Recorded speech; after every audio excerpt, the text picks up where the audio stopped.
The depths. The wrecks. The creatures. The unknown. The fear. Subnautica captures all of these things in a way that is utterly impressive. Thalassophobia, the intense fear of large bodies of water, the depth of it, the unknown, the darkness. Submechanophobia, the fear of submerged man-made objects, shipwrecks, statues, buildings lost to the ocean. Megalohydrothalassophobia, the fear of large creatures or land formations deep beneath the waves, lying in wait.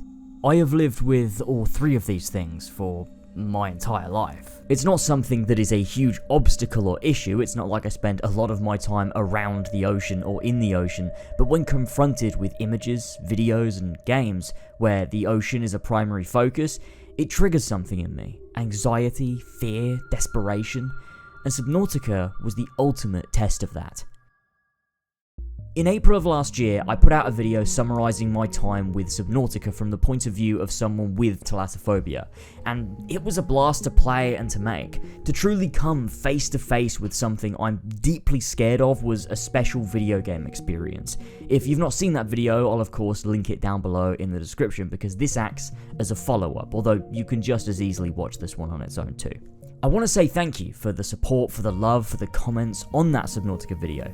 The algorithm skyrocketed it and people really took to it, related, and left some really nice comments. I also want to make a quick correction to something I said. The ocean being 95% unexplored isn't actually exactly true.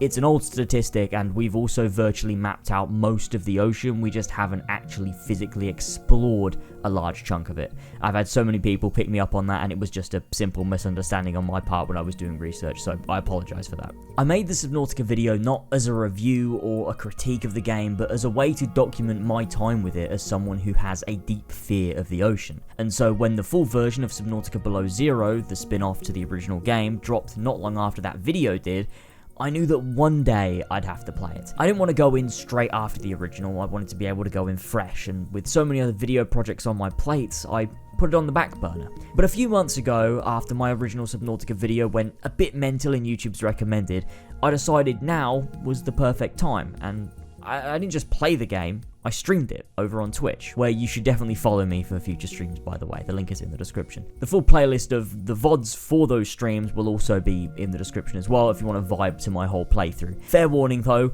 I did cheat right at the very end because I didn't want to grind for materials. I was really into the story and just wanted to see how it concluded. You can sue me, I don't know, I paid for the game, I'll fucking play it how I want. That said, I of course played 99% of the game completely as intended to get an actual sense of how the spin-off, Subnautica Below Zero, handles thalassophobia. How does it recapture the fear of the original and repackage it for a new setting? Remember, this isn't a review of the game. There are definitely issues with the video game, and it's overall probably not as good as the original. But I'm not here to critique it, I do enough of that. I'm here to offer insight into how the fear of the ocean was translated into another entry of this franchise as best I can from my own perspective. So let's begin.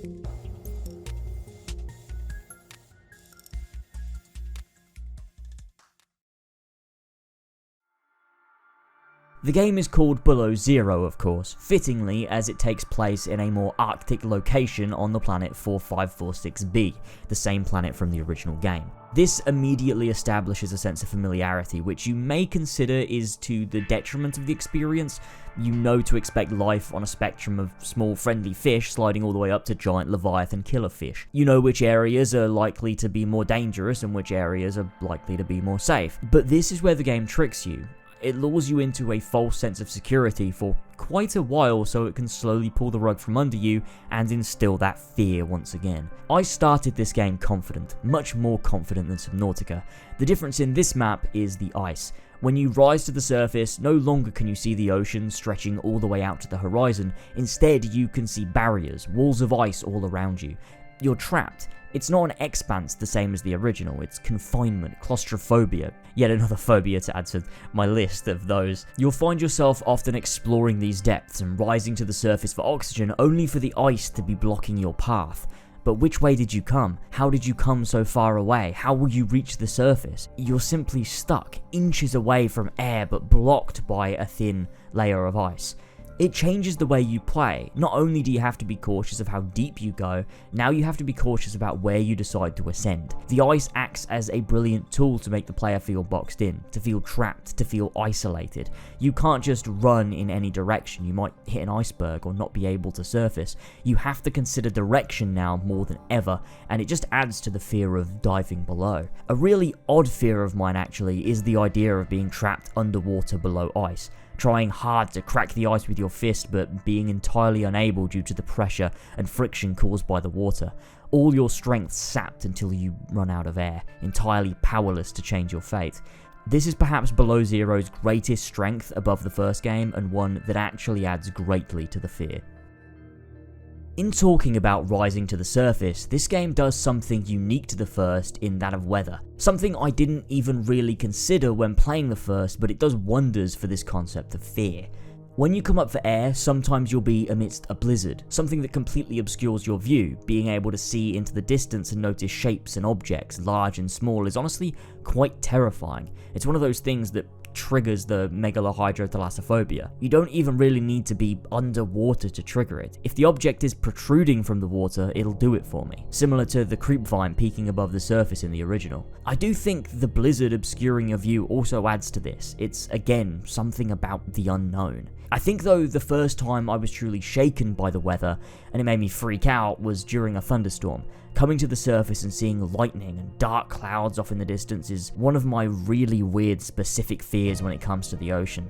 I struggle to put it into words as to exactly why this gets me, but it really does. Maybe it's something about the vastness of the ocean, the helplessness of your own position, and the looming threat of a storm making its way towards you. It's loud and it's angry. I think in that vulnerable position of being a human stranded at sea, it really strikes fear into me. And I think this is something again that Below Zero has over Subnautica. The tumultuous weather, the idea that you don't know what will be happening when you rise from the waters, and adds this element of unexpectedness into the mix. The surface is no longer a safe haven and can offer terror all the same. Moving on with my journey though, I did some groundwork, explored the area near my pod, and then headed out. First, coming across the vents. I cannot tell you why, but this area of the biome in particular really freaked me out. The craggy rocks, the uncertain geometry of the vents, the way they seemingly feel as if they're attempting to reach out to the surface yet have been stifled by water and time, crooked and churning out smoke, as they appear to you from amidst the thick and foggy water. It's an area that truly did feel kind of evil, if that makes sense. Like a villain's lair from a Disney film. Maleficent's castle, I think it reminds me of, and she scared the life out of me as a kid.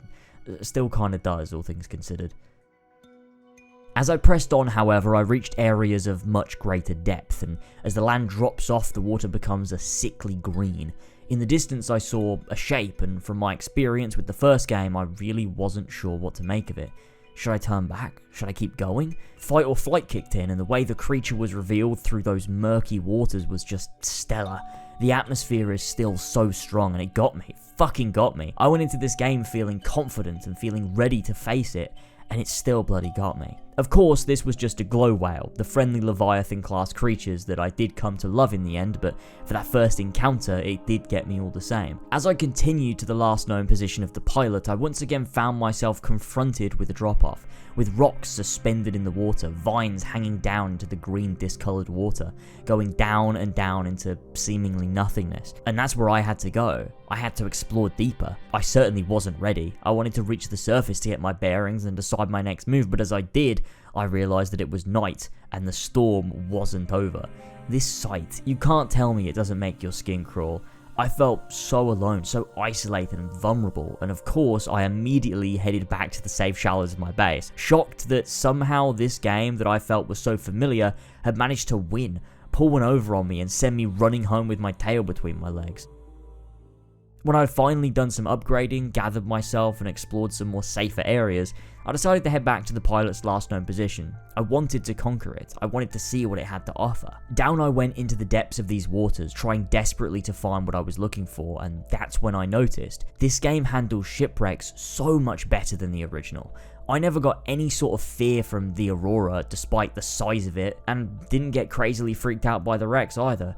But in this game, they're falling apart, they're rusty, they're covered in algae.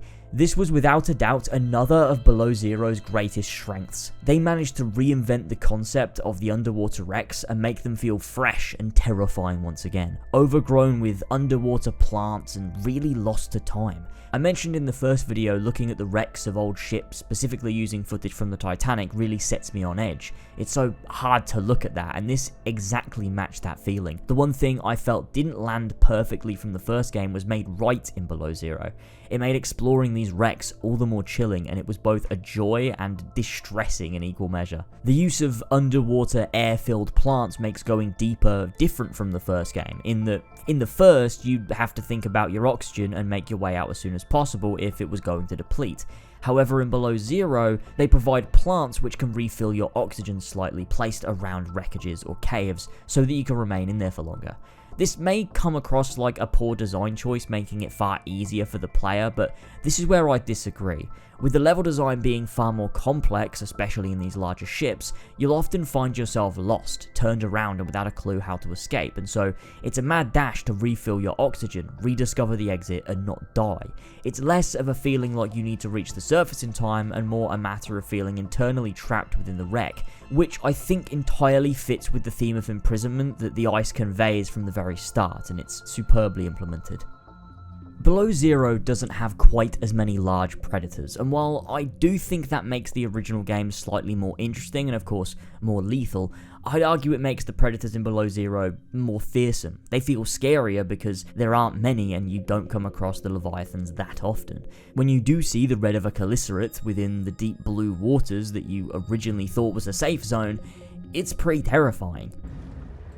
Oh, it's the Squidlesy. Oh no, dude, no. Get away from me. Go, go, go, go, go, go, go. It's not as scary as a Reaper, and I think that's a tough thing to beat, which is likely why they didn't try, but this sort of serves the same role. I do like, however, that it just sort of hangs around in an area pretty close to the life pod, in pretty bright waters, and so it's completely unexpected when you see this thing appear, and I think that works to bring terror to this creature in a different way than the Reapers. There are a lot of segments in this game that take place on land, and while I do enjoy the way they played with the land segment, something to maybe be expanded on in the future, it doesn't do anything for my thalassophobia. Sure, the ice worms are scary, but it's got nothing to do with the ocean, and so it's completely irrelevant to this video. A lot of the time, you spend your time going back and forth through areas you've pretty much mastered, and because the game is smaller, that makes sense. You're not always going to be going somewhere new like you are in the original. But the one biome, or two biomes I guess, that managed to be utterly terrific in their execution of Thalassophobia are the Crystal Caves and Fabrication Caverns. To reach the Crystal Caves, I believe there are multiple entrances, however, I chose to use the ravine close to the purple vents. Going deeper and deeper through so many caverns, twists and turns, you find yourself in the Crystal Caves, a beautiful biome with a deadly beast lurking in the darkness. This area is terrifying, especially once you hear the all-important announcement from your AI. Proceed with caution. A Leviathan-class creature is near. The waters are thick, foggy, and shroud things from view. The twists and turns to get here mean that you can't simply rise to the surface. You're blocked in, a running theme in this game. No way of escape, trapped beneath meters of rock. And then you see it. The thing this game has been holding off on this whole time. Okay, I don't like that music. I do not like that music. I will be honest with you. I really do not like that. Oh, there it is! Ah! The Shadow Leviathan. I honestly think this thing freaks me out more than the Reaper Leviathans. Maybe I'm numb to Reapers, maybe I've had too many encounters, maybe this game was overall so tame that it hit me harder, but for whatever reason, the ruthlessness with which the Shadow Leviathans pursue you is scary, plain and simple. On sight, they'll dart for you, the sound of them is ghastly, and their appearance, it makes my skin crawl. Their legs, the mouth, the eyes, I think there's some sort of overlap with arachnophobia here, I won't lie, which is a topic for another video sometime maybe. Subscribe for that to come in the future. As I was traversing this area, I realized midway through, I had no clue if there were more, and that set me on edge. I cannot explain how much that thought made me shudder as I went deeper, explored more of the caves, pushed through with gritted teeth. I was never sure if I was being stalked, if there were more, and where I was even going. And then my answers were right before me as I entered deeper into the fabrication caverns. Two of the things right there, and at that point you're in too deep to escape. You're forced to face your fears and the adrenaline kicked in. I managed to do what needed to be done and evade them where I could, completed my task and ultimately finished the game, which I won't spoil. But I never truly felt like I'd won, like I beat anything. Those caves, the caverns, the shadow leviathans will always be terrifying, and I felt like I merely escaped with my life, not that I'd overcome it. It's honestly the strangest thing, but I felt almost more scared, like my phobias had grown after confronting that area of the map. And even editing this, writing the script, I'm thinking about it and it just makes me feel anxious. It's a part of the game that I think was absolutely captivating and a display of patience from the developers in order to build tension and create atmosphere, and it certainly played into my thalassophobia.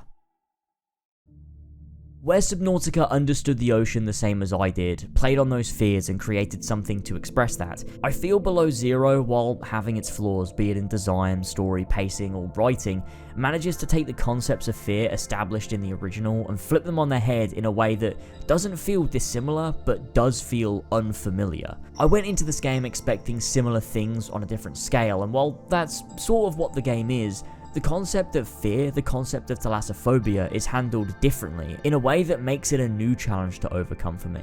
Elements were easier, simpler, and a walk in the park, but there were elements I found tougher, more scary, and really threw me through a loop. The use of ice to create a sense of claustrophobia, the depth of wear and tear added to shipwrecks, and the patience of using aggression at the right moments works wonders to create an aura of fear totally different from that of the first game. I was scared in completely different ways, and I do think that is an overall positive outcome of this video game's experience. I do think Subnautica as a video game is a better overall product than Below Zero, but what Below Zero shows me is that there are ways to explore this strange phobia that I've not even considered, and that is what scares me the most.